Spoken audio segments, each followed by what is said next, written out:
All right, so we're gonna run through the 90-90 stretch for the hips. This is great, a great way to work on rotation of the hips, stretch out some muscles that are commonly tight, including our hip flexors and our glutes. So you'll start in this position with one leg in like a half frog pose and the other in front of you as if you were sitting crisscross. From here, I can do a couple different things, but first we'll start with rotation mobility. So on this side that's in the frog pose, I'm gonna try to push that sits bone, my glute there, towards the ground further. So I'm gonna sit into that hip. That should feel like a pretty good stretch deep into my hip, but it should feel somewhat intense, but comfortable.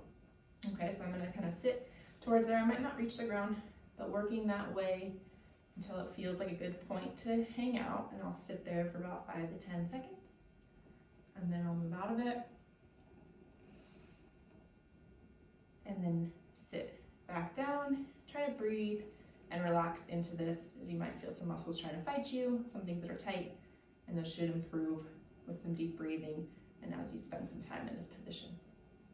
A couple other things I can do here.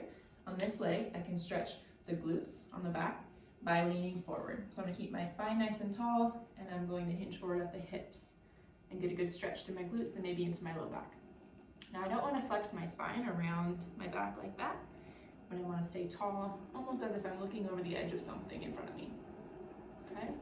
And then I can also stretch the front of my hip by leaning back like this and opening up through those hip flexors.